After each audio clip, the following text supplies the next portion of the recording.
महामारी के समय इस औरत ने हमारी कितनी सहायता की थी। यही नहीं, इसी ने हमारे सम्राट के प्राणों की रक्षा की थी। अच्छे लोगों को भगवान इतनी जल्दी अपने पास क्यों बुला लेते हैं?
सुनने में आया है कि इस नरबख्शी बाघ ने आक्रमण कर दिया। चेहरा पूरी तरह से विकृत था, कोई बचाने वाला नहीं था। ऐसी मृत्यु कभी नहीं होनी चाहिए कि जब प्राण निकल रहे हो और कोई अपना पास ना हो।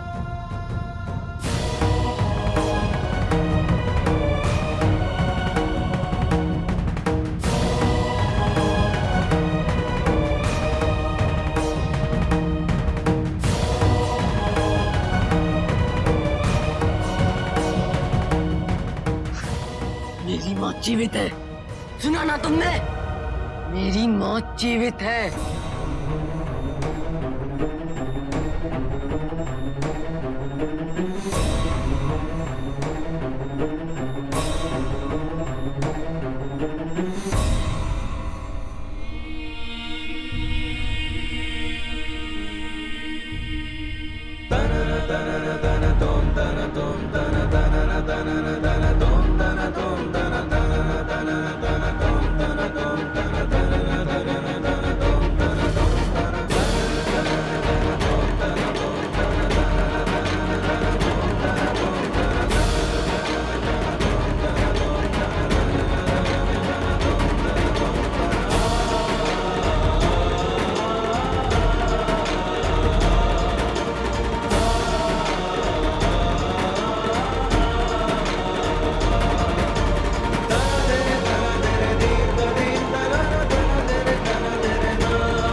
छोड़ो मुझे।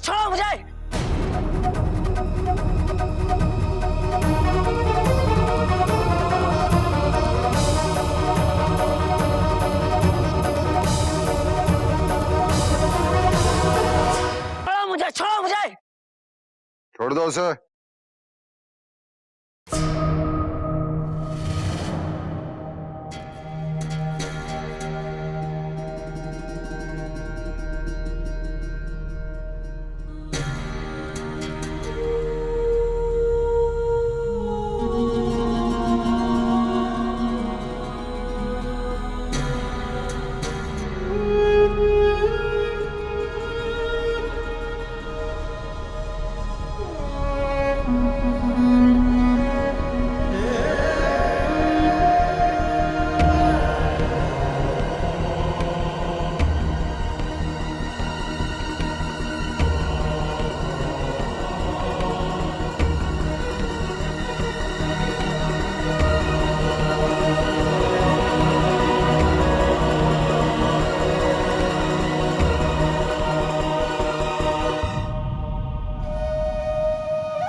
थी।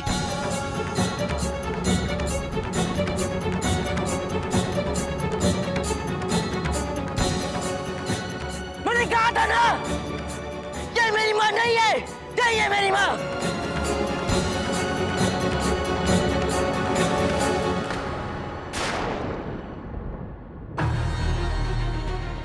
छतरंगी, अशोक की माँ।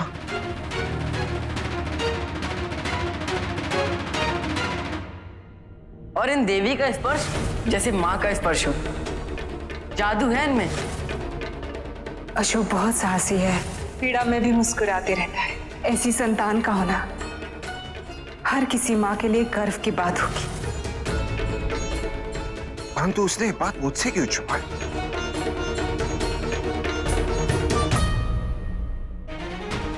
अशोक ने मुझसे ये बात क्यों छुपाई?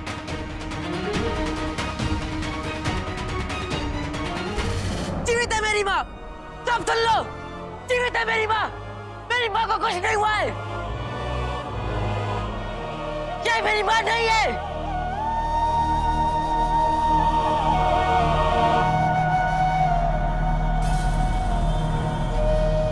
मेरी माँ जीवित है, जीवित है मेरी माँ।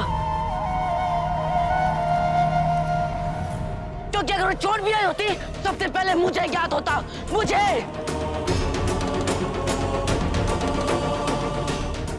जैसे मेरी माँ को मेरी पीड़ा होने का ज्ञात होता है।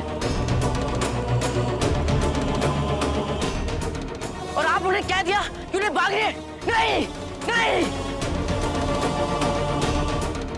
इतनी बड़ी बात फैलाने से पहले एक बार सब तक पहुंचने का प्रयास तो किया होता। ये तो सोचा होता कि इस झूठ से एक पुत्र में क्या बीतेगी। सब निर्दयी यहाँ पे, सब निर्दयी है यहाँ पे।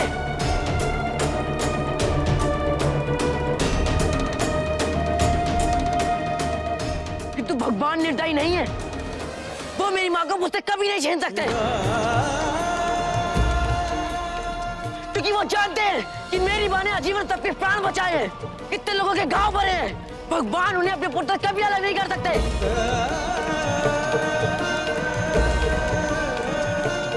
और मेरी माँ ने मुझसे कहा है कि वो मुझसे दूर नहीं जाएंगी, नहीं जाएंगी। और माँ मेरी झूठ नहीं कहती है।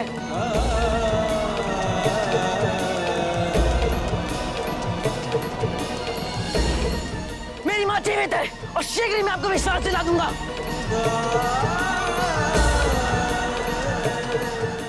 मेरी माँ जीवित है, जीवित है मेरी माँ। मेरी माँ जीवित है, जीवित है मेरी माँ, जीवित है मेरी माँ।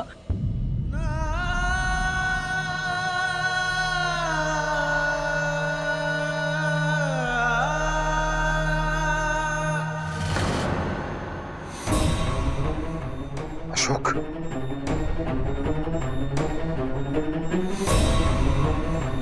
अशोक।